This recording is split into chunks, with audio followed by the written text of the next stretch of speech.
नमस्कार दोस्तों, सार्थक भाषा यूट्यूब चैनल में आपका हार्दिक स्वागत है। मैं डॉक्टर पूजा लेकर आई हूँ एक नया विषय। तो चलते हैं आज के विषय की ओर। बच्चों, आज का विषय है हिंदी व्याकरण के अंतर्गत लिंग। इस वीडियो में हम लिंग की परिभाषा, उसके भेद और लिंग को पहचानने का तरीका भी सीखेंगे। तो चलते हैं। सबसे पहले हम लोग देखेंगे लिंग कहते किसे हैं या लिंग की परिभाषा होती क्या है। जिस शब्द से उसके पुरुष यानी नर अथवा स्त्री यानी मादा होने का बोध हो उसे लिंग कहते हैं। जैसे अब कुछ उदाहरण देखेंगे। मोहित पानी पीता है, मिथिलेश पत्र लिख रही है, अमित पढ़ रहा था, दिवाकर फुटबॉल खेलता है, कांता मुंबई की सैर करेगी। यहाँ पर इन वाक्यों में हमें मोहित, मिथिलेश, अमित, दिवाकर, कांता इनके नाम से बोध हो रहा है कि मोहित, अमित और दिवाकर पुरुष हैं और मिथिलेश और कांता स्त्री हैं, यानी लड़कियों के नाम हैं। तो चलते हैं आगे। अब लिंग के भेद कितने होते हैं अभी नहीं जानते हैं। लिंग के दो भेद होते हैं, पहला पुल्लिंग और दूसरा स्त्रीलिंग। अब जानेंगे कि पुल्लिंग किसे कहते हैं। जिस शब्द से पुरुष जाति का बोध होता है उसे पुल्लिंग कहते हैं। जैसे लड़का पेड़ पर चढ़ रहा है। अब यहाँ पर लड़का जो है पुरुष है, तो हमें पता लग रहा है कि लड़का पेड़ पर चढ़ रहा है। धीरज ने सुंदर चित्र बनाया है। धीरज जो है वो भी लड़का है। चांद निकल आया है, तो चांद भी हमारा पुरुष जाति में ही आता है। अब देखते हैं स्त्रीलिंग। जिस शब्द से स्त्री जाति का बोध होता है उसे स्त्रीलिंग कहते हैं। जैसे शिक्षिका पढ़ा रही है, दीदी नृत्य करती है, दुर्वा भाषण दे चुकी है। तो यहाँ शिक्षिका, दीदी और दुर्वा ये लड़कियों के नाम हैं। इस आधार पे हमें यहाँ पर स्त्री जाति का बोध हो रहा है। अब देखते हैं लिंग की पहचान। किस आधार पर हम लोग लिंग की पहचान करते हैं। कुछ शब्द सदैव पुल्लिंग या स्त्रीलिंग में ही प्रयुक्त होते हैं। ऐसे शब्दों को नित्य पुल्लिंग या नित्य स्त्रीलिंग कहते हैं। अर्थात कुछ शब्द ऐसे होते हैं व्याकरण में कि जो सदैव स्त्रीलिंग या फिर पुल्लिंग रहते हैं, उनमें किसी भी तरह का परिवर्तन नहीं किया जा सकता। तो देखते हैं वे शब्द कौन से हैं। सदैव पुल्लिंग रहने वाले शब्द, ऐसे शब्द जो सदैव एक ही स्थिति में रहते हैं, उन्हें चेंज नहीं किया जा सकता। तो देखते हैं।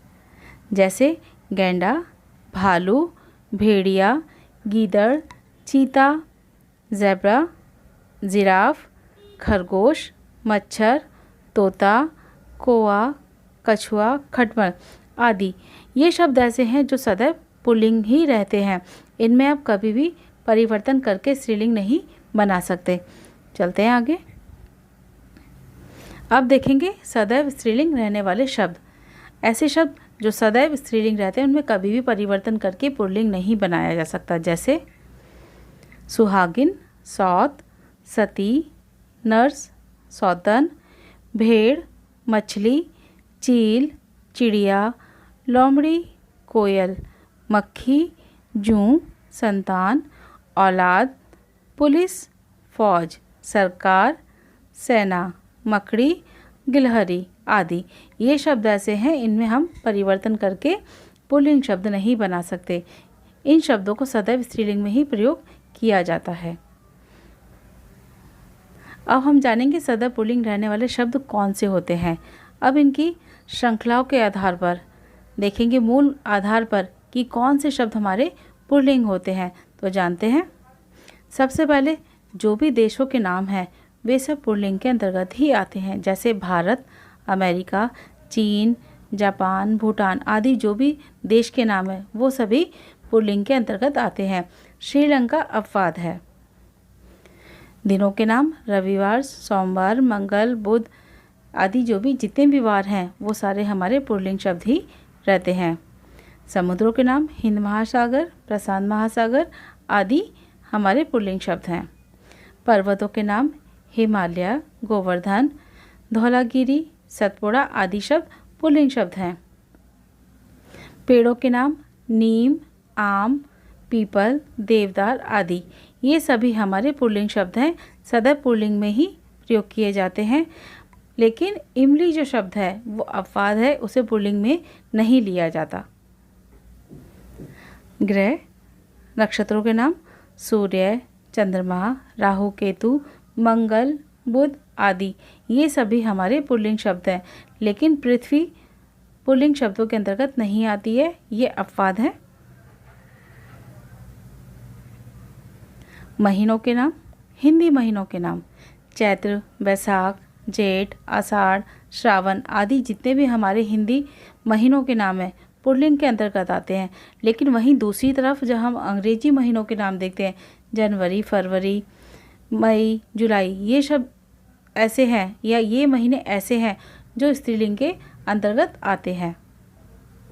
अनाजों के नाम गेहूँ, चना, जौ, बाजरा, ये सदैव पुल्लिंग है। लेकिन कुछ शब्द ऐसे हैं या कुछ अनाज ऐसे हैं जो अपवाद हैं, जिन्हें पुल्लिंग शब्दों में नहीं लिया जाता, जैसे जवार, अरहर, मूंग, मक्की आदि।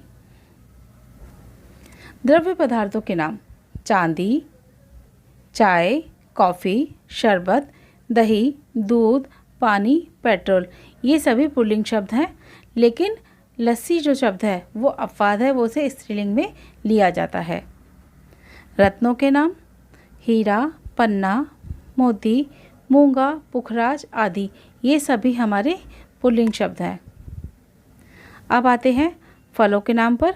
आम, अनार, संतरा, सेब, अनानास, खरबूजा, तरबूज, खजूर, अंगूर आदि, ये सभी हमारे पुल्लिंग शब्द हैं। लेकिन लीची, खुमानी, ये अपवाद होने के कारण स्त्रीलिंग शब्दों में लिए जाते हैं। समूहवाचक संज्ञा समाज, दल, मंडल, गुच्छा, वर्ग, इन शब्दों को सदैव पुल्लिंग में लिया जाता है। अब आते हैं फूलों के नाम कमल, गुलाब, चमेली, मोतिया, सूरजमुखी आदि, ये सभी नाम हमारे पुल्लिंग के अंतर्गत आते हैं। द्वीप के नाम अंडमान निकोबार, क्यूबा आदि द्वीप के नाम पुल्लिंग शब्द होते हैं। वर्णमाला के अंतर्गत हमारे जितने भी वर्ण हैं वे सब पुल्लिंग में आते हैं। लेकिन ई, ई, री, ये सदैव स्त्रीलिंग के लिए प्रयोग किए जाते हैं। अब बात करते हैं प्रत्यय लगाकर पुल्लिंग शब्दों के लिए। आव, बहाव, पुलाव, फैलाव, ये हमारे पुल्लिंग शब्द हैं। पा प्रत्यय लगा के, जैसे मोटा से मोटापा, बूढ़ा से बुढ़ापा, पूजा से पूजापा। पन, बच्चा, बचपन, लड़कपन, भोलापन। त्व, लघुत्व, ममत्व, पुरुषत्व, इन शब्दों में हम लोगों ने त्व प्रत्यय लगाने के बाद इन्हें पुल्लिंग शब्द बना दिया है। औड़ा, जैसे भगौड़ा, पकौड़ा, हथौड़ा, ये शब्द भी सदैव पुल्लिंग में ही प्रयोग किए जाते हैं। खाना, पुल्लिंग, अब इसको किस तरह से प्रयोग करेंगे प्रत्यय के रूप में। जैसे पागल शब्द होता है, पागल में खाना जोड़ दिया तो पागल खाना, दवा खाना, जेल खाना, जिसकी वजह से ये पुल्लिंग शब्द बन गए। दान, प्रत्यय को जोड़कर पानदान, खानदान, पीकदान। एरा, लुटेरा, ममेरा, फुफेरा आदि शब्द भी हमारे पुल्लिंग के अंतर्गत आते हैं। जिस प्रकार से बच्चों मैंने यहाँ पे आपको प्रत्यय शब्द दिए हैं, इनके अतिरिक्त अन्य प्रत्यय शब्द भी हैं जिनको जोड़कर हम पुल्लिंग शब्द बनाते हैं। अब देखेंगे, अब बात करेंगे स्त्रीलिंग शब्दों की जो सदैव स्त्रीलिंग रहते हैं या उनकी पहचान किस प्रकार से की जाती है। जैसे नदियों और झीलों के नाम पर प्राय स्त्रीलिंग होते हैं, यानी जो नदी और झीलों के नाम हैं वे सदैव स्त्रीलिंग में ही होते हैं। जैसे गंगा, यमुना, गोमती, कृष्णा, कावेरी, नर्मदा आदि जो नदियां हैं ये हमारी स्त्रीलिंग शब्द हैं।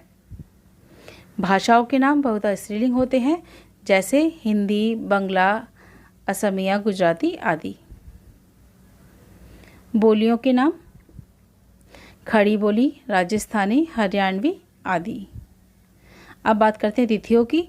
तिथियों के जो नाम है वो भी स्त्रीलिंग के अंतर्गत आते हैं, जैसे प्रथमा, द्वितीया, एकादशी, अमावस्या, पूर्णिमा, ये सब हमारी या स्त्रीलिंग के अंतर्गत आती है।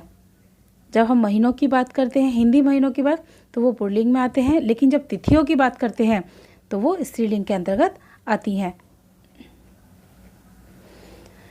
अब बात करते हैं कुछ आकारांत, इकारांत, ईकारांत, उकारांत और उकारांत। ऐसे शब्दों को हम लोग किस प्रकार से स्त्रीलिंग में प्रयोग करते हैं देखते हैं। जैसे माता, माता के अंत में आ है, आकारांत है, इस वजह से ये स्त्रीलिंग शब्द है। जैसे माता, प्रजा, दया, लता। आकारांत का अर्थ ही होता है कि शब्द के अंत में आ की मात्रा का होना। तो इन सभी शब्दों में हमें आ की मात्रा दिखाई दे रही है, जिस वजह से ये हमारे स्त्रीलिंग शब्द है। अब बात करते हैं इकारांत। रुचि, अग्नि, मति, गति आदि, ये सभी शब्द हमारे इकारांत वाले हैं और इस आधार पर हम इन्हें कह सकते हैं कि ये स्त्रीलिंग शब्द हैं। फिर ईकारांत, लकड़ी, गाड़ी, नदी, चिट्ठी, मूंगफली आदि शब्द हमारे स्त्रीलिंग शब्द हैं। अब बात करते हैं शरीर के कुछ अंगों के नाम जो स्त्रीलिंग पर ही आधारित होते हैं, जैसे आँख, नाक, थोड़ी, भौं, पलके, जीभ, टांग, जांग आदि, ये सभी शब्द हमारे स्त्रीलिंग के अंतर्गत आते हैं। जिस प्रकार से हम लोगों ने पुल्लिंग शब्दों में प्रत्यय जोड़ा था, ठीक उसी प्रकार से स्त्रीलिंग शब्दों में भी प्रत्यय जोड़कर हम स्त्रीलिंग शब्द बनाते हैं। जैसे आई प्रत्यय है, पढ़ में हम लोगों ने लगाया पढ़ाई, लिखाई, लड़ाई, चढ़ाई, सिलाई आदि।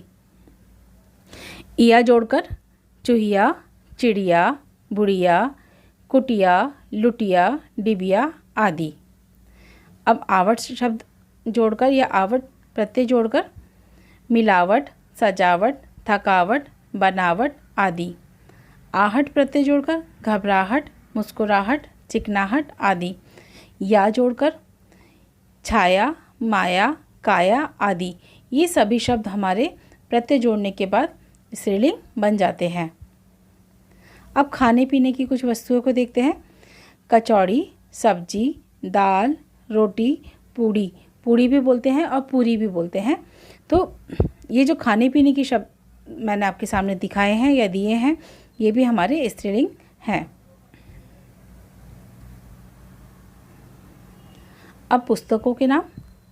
रामायण, भगवत गीता, बाइबल, कुरान, ये सब भी हमारे स्त्रीलिंग में ही आते हैं। वस्त्रों के नाम। धोती, सलवार, कमीज, साड़ी, टोपी, चुन्नी, पैंट आदि। चुन्नी में तो दुपट्टा। तो ये सब भी हमारे स्त्रीलिंग के अंतर्गत ही आते हैं। आभूषणों के नाम। अंगूठी, नथ, माला, चूड़ी, पाजेब, बिछिया। बिछिया मतलब टोरिंग, जो हम लोग पैरों की उंगली में पहनते हैं। तो ये आभूषण जो है ये हमारे स्त्रीलिंग होते हैं।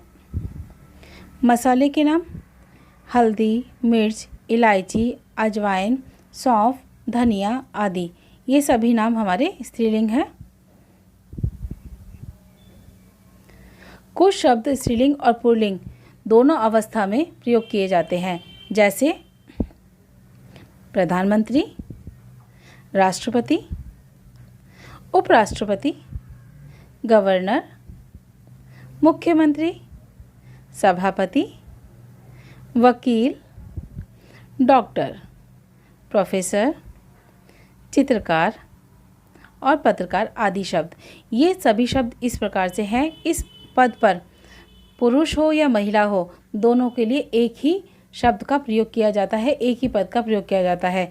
महिला अगर प्रधानमंत्री तो भी उसे प्रधानमंत्री ही कहा जाएगा, पुरुष अगर प्रधानमंत्री तो उसे प्रधानमंत्री ही कहा जाएगा। पुरुष या स्त्री दोनों के लिए एक ही शब्द का प्रयोग किया जाएगा।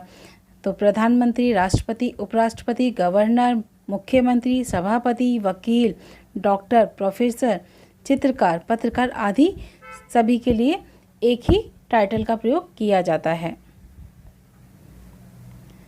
बच्चों, मुझे उम्मीद है कि आपने इस वीडियो से लिंग को भली भांति सीखा होगा और इसका आप अपनी स्टडी के लिए, अपने अभ्यास के लिए ठीक ढंग से इसका उपयोग कर पाएंगे और अपनी परीक्षाओं के लिए अच्छे से तैयारी कर पाएंगे। इसी के साथ मैं आपसे अलविदा कहती हूँ। मिलते हैं फिर अगली वीडियो में। धन्यवाद।